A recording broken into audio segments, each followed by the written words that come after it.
The Joe Rogan Experience. Did you get a lot of that after Saturday Night Live? A lot of cookie liberals coming your way. That Uh, yeah, it's a that, good transition. that monologue was great, by the way. Yeah.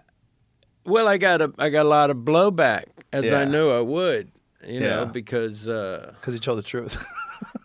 well, yeah, it's just that you don't want to say anything negative about vaccines, which I didn't. What I was talking about in that monologue was really about profiteering. Yeah. Okay, so World War II, necessary. Everyone could say that was a necessary war. Let's say that this war on microbes was a necessary war, right? Why is anyone profiteering? Yes. Why did Pfizer get to make $100 billion in 2021? Right.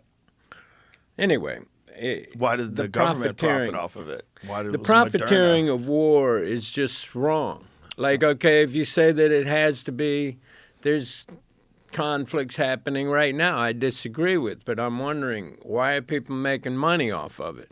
Right. Even if you think you have a legitimate vantage point from the other side of it, why Yeah. did someone get to make so much frickin' money off of it? Yeah. Yeah. It's the dirtiest aspect of human beings. We'll find a way to profiteer off of everything. Yeah. Everything and anything, even if it's just, and they'll prolong just things in order to make more profit. Well, I mean, I'm sure you know that, Richard Nixon knew it was imperative that the war continue, the Vietnam War, back before he got elected, Yeah. He didn't want that to get settled. Yeah. And there's a great phone call. I don't know if you've listened to any of Johnson's phone calls, Lyndon Johnson. What But phone call? There was a phone call he had with Nixon, saying, "Hey man, you're going against the peace," because he was trying to get a peace to go before the '68 election, right? Which he eventually just bailed out of anyway because he could see he was going to lose it, Johnson. I don't, maybe you haven't.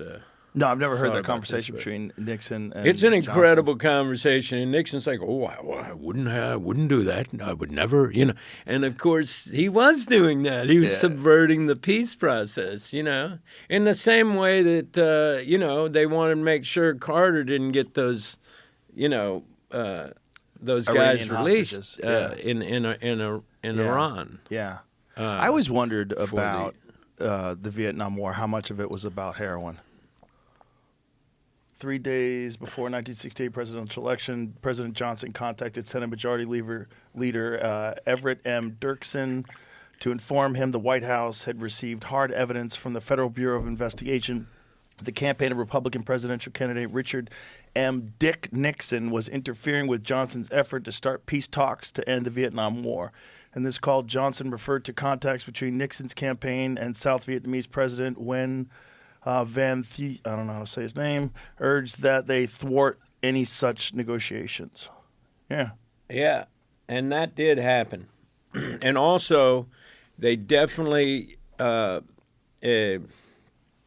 Bush, the senior Bush, George Bush Sr., he met with the leaders of the Iranian, I don't know, what do you call it, party, whatever, before the election, but the fight between Carter and Reagan, and insisted they needed to not be letting those hostages go. Right.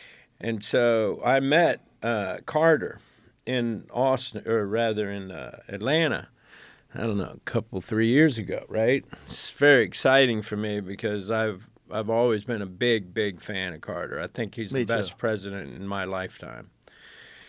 And I talked to Carter, and he was like, and I said, I'm sitting there, I'm thinking to myself, is there a better time to ask? When am I ever going to have another time? Right. And so that was known as the October surprise, right? Right. That Bush met with those guys. Anyway, I just said, I'm going to ask him. I said, well, I just wonder, is there any truth to the October surprise. And he looks at me like he hadn't heard this question lately, right? And he looks at me and he goes, well, I never talked about this publicly, but we did still have people in the White House after we left who were there during the Reagan administration. And they confirmed it was true. Yeah, of course it was true. It was too obvious. The hostages Yeah. get released right after Reagan gets elected. They released him on the day he took office. Yeah. Ridiculous. It's kind of disgusting. Very disgusting. Yeah. But, I mean, I don't want to be one to talk ill of American government. Far be it for me.